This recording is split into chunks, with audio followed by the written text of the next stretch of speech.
ساجد حسن صاحب سے میری پہلی یعنی فزیکل ملاقات کل رہی ہے. میں پہلی بار ان سے ملا, ٹیلی فونک ریلیشن رہا. میں بڑا متاثر ہوا کہ انہوں نے ادب کے لیے ہم لوگوں کو جس طرح سے اہتمام کیا. اور جناب وجے تیواری صاحب, ان کے تعاون سے جو یہ جگہ مجھے ملی, میں ان کا بھی شکریہ ادا کرتا ہوں. اور میں درخواست کرتا ہوں کوثر صدیقی صاحب سے کہ حضرات, اردو آنگن کا مدھیہ پردیش عصری ادب خصوصی نمبر کا ابھی اجرا ہوا. اس کے اوپر میں اپنا تجزیہ پیش کرنے کی اجازت چاہتا ہوں. اس کا عنوان ہے مدھیہ پردیش اردو ادب کو پہچان کے پر لگانے والا جریدہ اردو آنگن ممبئی کا مدھیہ پردیش عصری نمبر کا خصوصی نمبر. کیا ہے, اہل بھوپال کے لیے مسرت کا مقام ہے کہ عاشق اردو جناب حاجی فیروز کمال صاحب کے سنگ مرمر کی چٹانوں سے سخت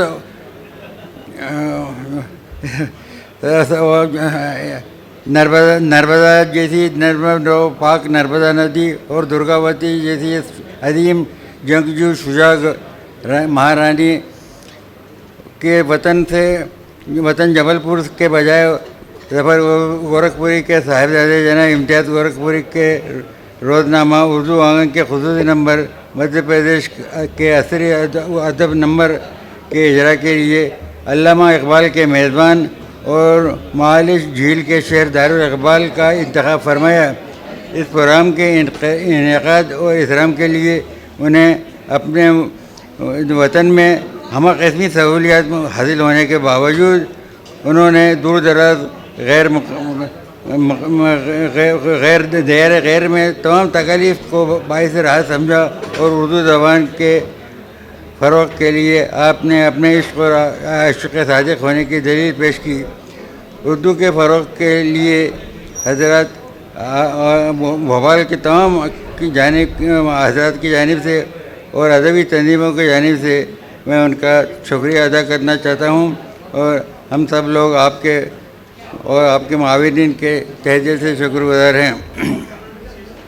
فیروز کمال صاحب اردو سے اپنی جان کی طرح پیار کرتے ہیں.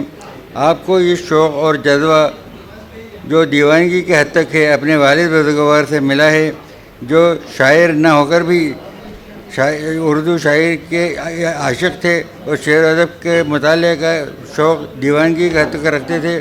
انہیں ہزاروں اشعار حفظ تھے اور دماغ اتنا تیز اور تھا کہ موقع محل کے لحاظ سے ہر وقت برجستہ اشعار کہا کرتے تھے. ان کے اشعار سن کر فیروز کمال صاحب کے دل میں بھی اردو شاعری کی محبت دل میں اثر کر گئی اور محبت کے جو اثرات مرتسم ہوئے وہ اردو کے فروغ کے لیے انہیں مہمات کرتے رہے. اردو ادب کی تخلیقی عمل اور خدمت کا آغاز آپ نے ہندی صحافت سے شروع کیا تھا, لیکن جلد ہی میونسپل اسکول میں ٹیچرشپ مل جانے کے بعد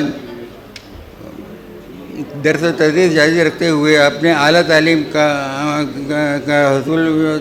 کے حصول اور مطالعہ کا شوق جاری رکھا اور بہت سے شعراء اور ادیب کی معیاری تخلیق ہونے کے باوجود مالی مسائل کی وجہ سے انہیں شائع نہیں کر پاتے تھے اور یہ ادبی سرمایہ الماریوں میں ایک دیمک کی غذا بن جاتا تھا. اس درد نے آپ کو تخلیق کاروں کا کلام شائع کرنے اور ان کی مالی امداد کرنے کی طرف مائل کیا. آپ نے خود کا کمال پبلیکیشن نامی اشاعتی ادارہ قائم کیا اور ہمت مردہ مدد خدا کہتے ہوئے سب سے پہلے حمید غازی التفات نجومی امبیڈکر نگر کی کتاب سراپا 1972 میں اپنے ذاتی پیسوں سے شائع کی اور اردو کی ہماری خدمت کا سلسلہ جاری کیا. 1956 تک جبل پور میں اور 1956 کے بعد میں بھی کتابیں شامل ہیں. آپ اس دوران آپ نے اس ادارے سے 23 کتابیں شائع کی، جس میں آپ کی خود کی بھی 2 کتابیں شامل ہیں۔ اردو آنگن کا بمبئی مدرسہ شاستری ادب نمبر اپنے مشمولات کے معیار اور قلمی تعاون کاروں کے وقار کے لحاظ سے ایک گراں قدر دستاویز ہے۔ بھوپال میں اس کا اجرا اور اس کے تحت کل ہند مشاعرہ ایک یادگار تقریب ہے، لیکن اس مبارک تقریب کو مزید یادگار اور تاریخی نوعیت دینے والا پروگرام ہے۔ کوثر صدیق کا ڈیزائن کردہ اردو پرچم اور اس کے ترانے کا تعارف، رونمائی و پرچم کشائی۔ اردو پرچم اور اس کے ترانے کے وجود میں آنے کا پس منظر یہ ہے کہ آج سے دنیا میں، یہ آپ کو اپنے تفصیل سے پڑھ لیا ہے، میں اس کے آگے بڑھ جاتا ہوں، چھوڑ دیتا ہوں اسے۔ اردو آنگن کا زیر اجرا مدھیہ پردیش شاستری ادب نمبر اس لیے اہم ہے کہ مدھیہ پردیش کی تاریخ میں شاید یہ پہلا جریدہ ہے جس میں 1956 میں صوبے کے قیام کے بعد مجموعی طور پر تخلیقی ادب اور اس کی تاریخ پیش کرنے کی کوشش کی ہے۔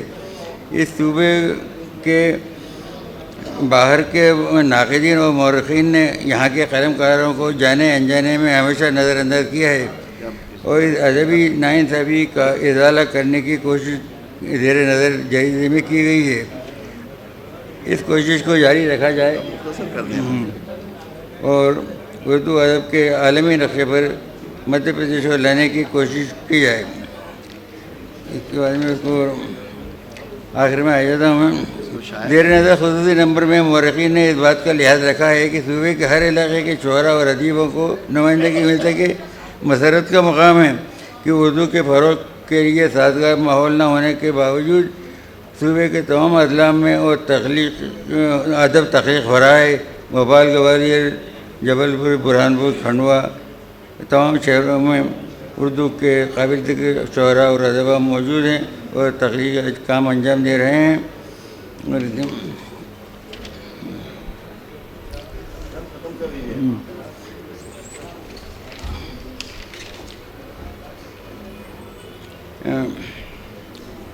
اس صوبے کے ادبی دنیا میں قدم رکھنے والوں کی تخلیق کی طرف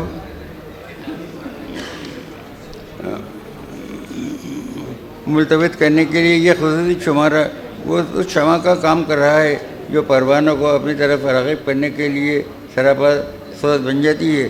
تمام مضامین اور شاعری جریدے کے زینت بھی ہیں اور ادب پارے بھی۔ ہمارے مورخین اور محققین ہمارے صوبے کو نظر انداز کرتے آئے ہیں، جبکہ اردو شاعری اور نثر کا آغاز مدھیہ پردیش سے ہی کے مختلف علاقوں سے ہوا ہے۔